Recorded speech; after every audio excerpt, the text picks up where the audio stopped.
বছরের প্রথম দিন বিনামূল্যে নতুন বই নিতে বিদ্যালয়ে গিয়েছিল শিক্ষার্থীরা। বই হাতে পেয়ে সহপাঠীরা মিলে আনন্দ উদযাপন করবে সেজন্য পড়েছিল নতুন পোশাকও। কিন্তু ২০০ করে টাকা দিয়ে নতুন বই নিতে হয়েছে অনেককে। যারা টাকা দিতে পারেনি তারা বাড়ি ফিরেছে খালি হাতে। অভিযোগ উঠেছে বিদ্যালয়ের প্রধান শিক্ষক লিলি পারভিন ৩৬ জন শিক্ষার্থীর কাছ থেকে ২০২৫ শিক্ষাবর্ষে নতুন বই বিতরণের সময় ২০০ টাকা করে মোট ৭,২০০ টাকা নিয়েছেন। টাকা না দেওয়ায় নতুন বই পাওয়া থেকে বঞ্চিত হয়েছে কিছু শিক্ষার্থী। আমাকে বই দেওয়া হয়নি, আমার টাকা নাই তাই আমি বইও নিইনি। বইয়ের জন্য 200 টাকা দিয়েছি। বই টাকা না দিলে বই দিবে না, টাকা না দিলে বই পাবো না। আমি বই নেওয়ার জন্য 200 টাকা দিয়েছি, এটা পাক। জেনেক্সে শিফট করো, লাইফকে লিফট করো। 200 টাকা লিছে, ওই দুতলার থেকে লিছে, নিয়ে তারপর নিচে আসে পরে বই দিছে আমাকে। কত টাকা চাইছিল, 100 টাকা বের করে আমি দিলাম। তারপর করছে না 100 টাকা নিব না। আমি বললাম যে আমার কাছে টাকা নাই এখন বর্তমানে, আমার কাছে পরে না হয় দিব হয়নি, কথা না এক্ষুনি 200 টাকাই লাগবে। এমন ঘটনা ঘটেছে নওগাঁর বদলগাছি উপজেলার বিষ্ণুপুর সরকারি প্রাথমিক বিদ্যালয়ে।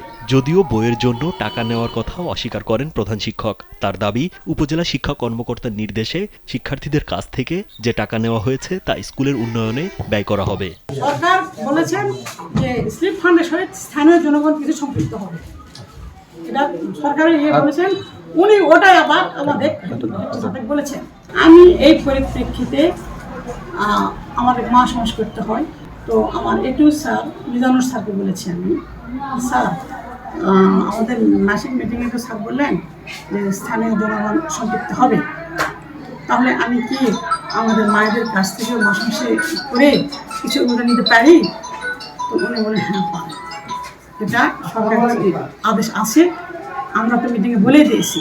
তবে উপজেলা প্রাথমিক শিক্ষা কর্মকর্তা মোহাম্মদ আমিরুল ইসলাম জানান, সরকারি বই বিতরণের জন্য শিক্ষার্থীদের কাছ থেকে টাকা নেওয়ার কোনো সুযোগ নেই। এ ব্যাপারে উপজেলা প্রাথমিক সহকারী শিক্ষা কর্মকর্তা মোহাম্মদ মিজানুর রহমানকে তদন্তের নির্দেশ দেওয়া হয়েছে। বই দেওয়ার জন্য টাকাটা নিচ্ছে এই বিষয়টা আমার জানা নেই, তবে আপনাদের অভিযোগের প্রেক্ষিতে আমি বিষয়টা তাকে বলেছি তদন্ত করে রিপোর্ট দেওয়ার জন্য। ওনার বিরুদ্ধে এরকম আমার কাছে অভিযোগ আমার জানা নাই যে তার বিরুদ্ধে অভিযোগ। বইয়ের প্রেক্ষাপটে যদি টাকা নিয়ে থাকে, বইয়ের প্রেক্ষাপটে বই দিবে টাকা নেবে, এরকম যদি প্রমাণ হয় থাকে তার জন্য বিভাগের যে ব্যবস্থা আছে আমরা সেটা নেব বলা আছে।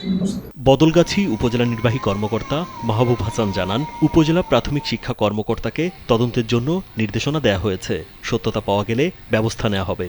ওইটার ব্যাপারে আমি অলরেডি আমার প্রাথমিক শিক্ষা অফিসারকে ব্যবস্থা নিতে বলেছি। ঠিক আছে, ব্যবস্থা নিতে বলেছি, যদি সত্যতা পাওয়া যায় ব্যবস্থা নেওয়ার কথা বলা আছে।